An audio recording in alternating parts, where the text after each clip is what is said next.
Welcome back नाज़रीन। आप जैसे कि जानते हैं कि दिल्ली में हमारे साथ भरत वर्मा है, जबकि हमारे स्टूडियो में इस वक्त हमारे पास तशरीफ रखते हैं जाहिद हामिद साहब। ये पाकिस्तान में डिफेंस एनालिस्ट है और बड़े मशहूर आदमी है पाकिस्तान में। जाहिद हामिद साहब, जो भरत वर्मा का कहना है ना, वो बात उनकी एक नई उन्होंने पहलू बताया। उन्होंने कहा पूरी दुनिया ये कहती है कि पाकिस्तान से एक्सपोर्ट हो रही है टेररिज्म बाहर की तरफ, इंडिया की तरफ। देखिए, एक बात तो बिल्कुल जाहिर में रखिए कि पहले इंडियन साइकी को समझने की कोशिश कीजिए।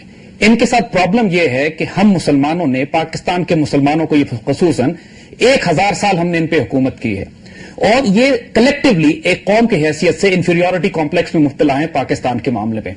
जब ये अगर इनमें हिम्मत होती तो ये पाकिस्तान को 47 के बाद से ही ओवररन कर जाते। अब चूंकि ये पाकिस्तान को खुद ओवररन नहीं कर पाते हैं, लिहाजा ये भागते हैं इंटरनेशनल कम्युनिटी पे। इंटरनेशनल कम्युनिटी भी कौन सी? अमेरिकन और इसराइलीज पर्टिकुलरली, और इनके पुराने ताल्लुकात इंग्लैंड और रूस के साथ हमेशा से रहे हैं। ये पाकिस्तान एक इस्लामिक न्यूक्लियर पावर होने के नाते बहुत तवील अरसे से एक इंटरनेशनल कम्युनिटी के प्रेशर में है। इंटरनेशनल कम्युनिटी की और यूएन की हैसियत क्या है? Iraqi weapons of mass destruction के ऊपर इन्होंने एक जंग मुसल्लत की इराक के ऊपर, जिसमें 15 लाख इराकी शहीद किए, 40 लाख हिजरत हुई, पूरा मुल्क को तबाह बर्बाद कर दिया। क्या यूएन की क्रेडिबिलिटी थी? क्या यूएन रोक सकी उस जंग को? वेपन्स ऑफ मास डिस्ट्रक्शन निकले या नहीं निकले? लिहाजा ये बात तो बिल्कुल खुराफात है कि चूंकि यूएन और अमेरिकन और इसराइलीज ने प्रेशर बिल्ड करके इंडिया के साथ पाकिस्तान के ऊपर एक प्रेशर बिल्ड किया हुआ, पाकिस्तान पे प्रेशर और स्ट्रेटेजिक रीजंस की वजह से हमारे आईएसआई को डिसइंटीग्रेट करना चाहते हैं, पाकिस्तान की ज्योग्राफी चेंज करना चाहते हैं, हमारे न्यूक्लियर वेपन्स को लेना चाहते हैं। इंडिया उस इसराइली गेम पर अपने आप को टैग कर चुका है क्योंकि खुद हिम्मत नहीं है फेस करने की। दूसरी बात कि इंडिया के अपने अंदर जो डोमेस्टिक प्रॉब्लम्स हैं, 600 डिस्ट्रिक्ट्स में से 200 के अंदर दहशतगर्दी की कैंपेन्स चल रही हैं। नक्सलाइट सबसे बड़ा थ्रेट है इंडियन फेडरेशन के लिए, जो उसको डिसइंटीग्रेट करने जा रहे हैं। खालिस्तान और सिख बिल्कुल अलग होने के लिए तैयार बैठे हुए हैं। 7 सिस्टर स्टेट्स जो मशरक में बैठी हुई हैं वो अलग होने पर तैयार हैं। उसमें से किसी में पाकिस्तानियों का हाथ नहीं है। इंडियन प्राइम मिनिस्टर कह चुका है कि सबसे बड़ा थ्रेट इंडियन फेडरेशन को नक्सलाइट से है, जो नक्सलबाड़ी से लेकर तमिलनाडु तक फैले हुए हैं। और तमिल स्टेट बताते खुद अगर नॉर्थ ऑफ श्रीलंका में बनती है तो तमिलनाडु अलग हो जाएगा इनसे। इनको पता है कि इंडियन फेडरेशन ब्रेक होने वाली है, इलेक्शन सीजन आ रहा है, लिहाजा और ये कोई बात एब्सोल्युटली अब छुपी भी नहीं रह गई। जो ये सबूतों की बात कर रहे हैं कि कर्नल पुरोहित समझौता एक्सप्रेस में बम धमाके करते हुए पकड़ा गया, वो दहशतगर्द अफसर है जिसका ताल्लुक इंडियन मिलिट्री इंटेलिजेंस से, कोई लश्कर तैयबा उसमें इन्वॉल्व नहीं थी, कोई पाकिस्तानी इन्वॉल्व नहीं था। और पुलिस इंस्पेक्टर कुरकुरे जो उसकी इन्वेस्टिगेशन कर रहा था, उसकी पूरी टीम को मुंबई ब्लास्ट में मार दिया गया। यह भी कंफर्म हो गई है बात कि जिसने इस पूरी टीम को लॉजिस्टिक सप्लाईज दी थी, सेल फोन दिए थे, वो इंडियन पुलिस का एक अंडर कवर ऑफिसर था कि जिसने ये सारी सप्लाईज की। अच्छा, आप ये कहना चाह रहे हैं कि जो इंसिडेंट मुंबई का हुआ है वो बेसिकली इंडियन के अंदर से हुआ, इंडिया से? जी, पहली बात और पाकिस्तान का उसके साथ कोई ताल्लुक नहीं। इंसिडेंट अब बिल्कुल क्लियर हो चुका है। वेस्टर्न मीडिया ने, बीबीसी ने रिपोर्ट किया है, बार बार बातें निकलकर सामने आ रही हैं कि वो हाथ में सैफरॉन बैंड्स पहने हुए थे, मराठी जबान में बातें कर रहे थे। इनके जो इंटरव्यूज चलाए हैं इन्होंने टेलीविजन के ऊपर, एक पाकिस्तानी ऐसी जबान नहीं। क्योंकि भरत हमारे साथ है, मैं उनको आपके साथ इंक्लूड करना चाह रहा हूं। भरत, आपने ये बात सुनी जाहिद हामिद साहब की, इन्होंने 3 चीजें नुक्ते उठाए। एक तो उन्होंने कहा कि एक इंटरनेशनल जो है ना एक प्लान है और उस प्लान की बुनियाद पे पाकिस्तान को बदनाम किया जा रहा है। इसमें उन्होंने इसराइल का नाम लिया, अमेरिका का नाम लिया, इंडिया का नाम लिया। दूसरा उन्होंने ये कहा कि इंडिया के अंदर बहुत ज्यादा प्रॉब्लम्स हैं और वो स्टेट्स अलग होने की कोशिश कर रही हैं, जिसकी वजह से भी इंडिया जो वो बैलेंस उसका खराब हो गया और उसका इल्जाम भी पाकिस्तान पर लगाया जाता है। तीसरी इन्होंने ये बात की कि जो मुंबई का जो अभी हादसा या सानहा या वाकया हुआ है उसके पीछे इंडियंस इन्वॉल्व हैं। आपकी क्या राय है इसके बारे में? मैंने आपको शुरू में कहा था कि परसेप्शंस अलग अलग हैं और परसेप्शंस फर्क हैं। मेरा ख्याल समझौता एक्सप्रेस में धमाका, माजूद चाहता हूं, समझौता एक्सप्रेस में धमाका परसेप्शन नहीं है, वो रियलिटी है। कर्नल पुरोहित उसमें पकड़ा गया है और 70 पाकिस्तानी इसमें शहीद हुए हैं। इसको किस तरह देखेंगे आप? अपने गेस्ट को बोलिए कि जब वो बात कर रहे हैं तो हम सब सुन रहे हैं, तो हम जब बात कर रहे हैं तो वो भी सुनने की कोशिश करें। जी बिल्कुल ठीक भरत, आप फरमाइए। पता है बहुत एक्साइटेड है वो, बट सुनने, दूसरे की बात भी सुने फिर उसका जवाब दें। जी जी बिल्कुल भरत, आप फरमाइए। ये परसेप्शन अलग अलग हैं और ये परसेप्शन में कोई तालमेल नहीं है, और इसीलिए क्योंकि मेजॉरिटी दुनिया की ये कह रही है कि पाकिस्तान गलत है, तो मेरे हिसाब से पाकिस्तान को अपनी तरफ मुड़ के अपने अंदर झांक के देखना चाहिए।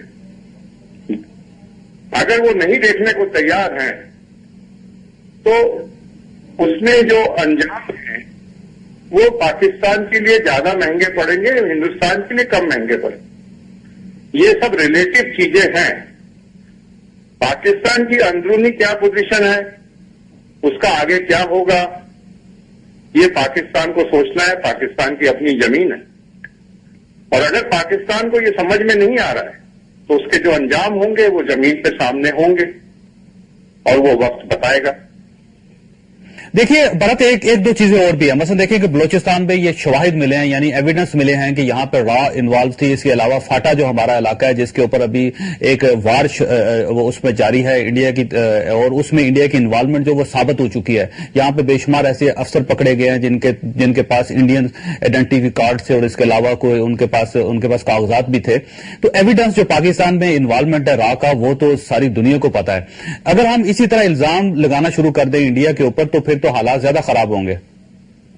नहीं, इंडिया के ऊपर आप इल्जाम लगाइए, जरूर लगाइए, और आप पर प्रॉब्लम यह है कि जो आपके एविडेंस होते हैं, जब आप ये कहते हैं कि सारी दुनिया को पता है, तो सारी दुनिया सिर्फ पाकिस्तान में सिमट के रह जाती है। ये प्रॉब्लम, आप दुनिया को साथ लेके चलिए। लेट द वर्ल्ड से कि इंडिया ये कर रहा है। लेकिन फर्क यह है कि इंडिया को भी चाहिए कि दुनिया को साथ लेके चले, क्योंकि आपने अभी तक एविडेंस पेश नहीं किया। एक मिनट मेरी बात सुनिए जी। लेट द वर्ल्ड से इंडिया इज डूइंग दिस। आपके पास एविडेंस है, आप रखेंगे उसको सामने। आज तो वर्ल्ड इस समय तो ये कह रहा है कि पाकिस्तान ये कर रहा है। अच्छा, अगर वर्ल्ड में अगर इंटरनेशनल पावर्स को नहीं इंक्लूड करते हैं तो वो अलग बात है। तो वो आपकी जो वर्ल्ड है वो पूरी पाकिस्तान के अंदर लिमिट के रह जाती, तो उसके कोई मायने नहीं है। अच्छा, आपकी जो बात है उसके ऊपर जाहिद हामिद साहब को कमेंट करना चाह रहे हैं, वो बड़े बेचैन है, मैं उनसे पूछते हैं। बिल्कुल, उनको बेचैन मत होने दीजिए, उनको कमेंट करने दीजिए। आप भी भरत अगर इनसे बात करना चाहें डायरेक्ट तो आप बात कर सकते हैं जाहिद हामिद साहब के साथ। देखिए, जहां तक इस बात का ताल्लुक है कि इंडिया में गुजरात राइट्स हुए और कई हजार मुसलमानों को जिंदा जला दिया गया और नरेंद्र मोदी को पूरी दुनिया में एज दहशतगर्द डिक्लेयर किया गया, ये तो पूरी दुनिया ने कहा है ना।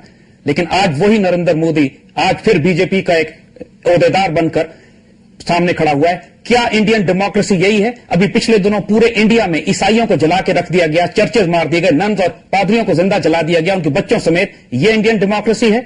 क्या सिखों के साथ जो हशर हुआ है, जो स्लॉटर होता रहा है 84 के बाद से सिखों के साथ, उसको हम नहीं भूल रहे हैं। और कश्मीर में जो भी अपराइजिंग हुई है, इसमें तो पूरी खुद इंडियंस ने माना है, खुद इंडियंस लिखने वालों ने माना है इस बात को कि कश्मीर की इस अपराइजिंग में पाकिस्तान का कोई दखल नहीं था। ये जो फ्रूट सप्लाईज रोकी गई, जो इकोनॉमिक ब्लॉकेड किया गया, उसके नतीजे में कश्मीर में यह अपराइजिंग हुई है, यह भी पूरी दुनिया ने माना है। बात सिर्फ इतनी है कि इंडियन मीडिया की पेनिट्रेशन मगरिब में ज्यादा है, और इस वक्त दुनिया की परसेप्शन मैनेजमेंट मीडिया करता है। और यहां हम मानते हैं कि मुस्लिम वर्ल्ड की अपनी कोई न्यूज एजेंसी नहीं है, मुस्लिम दुनिया की अपनी कोई परसेप्शन मैनेजमेंट ऑर्गेनाइजेशन नहीं है। पाकिस्तान के जाहिर साहब, ये न्यूज एजेंसी या अखबार तो इंडिया ने नहीं बना के देना, हमने ये तो मुस्लिम वर्ल्ड ने बनाना है। ये आप इसका इल्जाम तो नहीं दे सकते, हम इसका इल्जाम इंडिया पे नहीं दे रहे। हम अपनी ये कमजोरी मान रहे हैं कि हमारी परसेप्शन मैनेजमेंट कमजोर है, और हमारी सबसे बड़ी कमजोरी यह है कि हम एक इस्लामिक न्यूक्लियर पावर हैं, और मुस्लिम दुनिया इस वक्त चारों तरफ से दबाव में आई हुई है।